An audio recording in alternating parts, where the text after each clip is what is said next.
دەچن بۆ کۆتا تاقیکردنەوەی وانەکانی ئەم ساڵیان. سۆز یەکێکە لەو قوتابیانەی لە پۆلی شەشی بنەڕەتیە، بەڵام ئەم ساڵ جیاواز لە ساڵانی ڕابردوو قوتابخانەکەیان نۆژەن کراوەتەوە.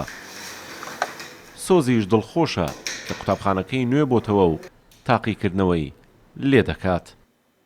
کاتێک دیتە ژوورەوە جیاوازە لە ڕۆژانی پێشووتردا، بۆ نمونە سەوزایەکی جوان هەیە، بینیەکی باش هەیە، هەوایەکی پاک و خاوێن هەیە، ئامێری فێنکەرەوە هەیە. ئەگەر زۆر ناڕەحەت بی پەنجەرەکان دەتوانن بکرێتەوە بە شێوازێکی جوان.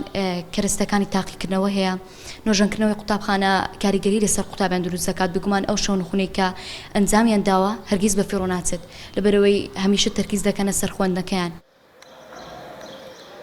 دوایەوەی قوتابخانەکان نۆژەن دەکرێنەوە، فێنکەرەوە بۆ هۆڵەکاندا دەنرێ و بۆ سەلامەتی قوتابیانیش کامێرەی چاودێری و سیستەمی دەنگی گشتی دەبەسرێت، دەبێت ڕەچاوی سەوزایش بکرێت. کۆی ئەو بودجێش کە بۆ نۆژەنکردنەوە و زیادکردنی قوتابخانەکان خەرج کراوە زیاتر لە 5 ملیار دینارە.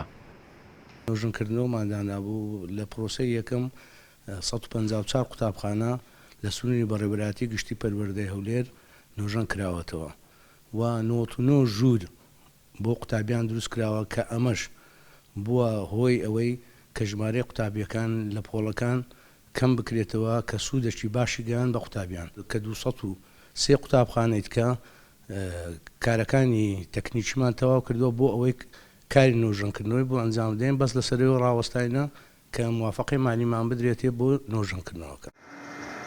تەنیا لە سنووری پارێزگای هەولێر 1600 قوتابخانەی حکومی هەیە و نزیکەی 500,000 قوتابی تێدا دەخوێنن.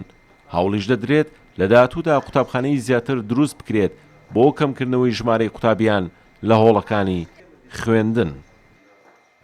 لە ماوەی 4 ساڵی ڕابردوو بەهۆی دروستکردنی قوتابخانەی نوێ و زیادکردنی پۆل و نۆژەنکردنەوەی قوتابخانەکان هیچ قوتابخانەیەک نەماوە لە سنووری پارێزگای هەولێر 3 دەوامی خوێندنی تێدا بێت. هەموو ئەمانەش بۆ یەک ئامانچە تا ژینگەیەکی لەبار بۆ قوتابیان بڕەخسێت. ئازەر فاروق، کوردستان 24 هەولێر.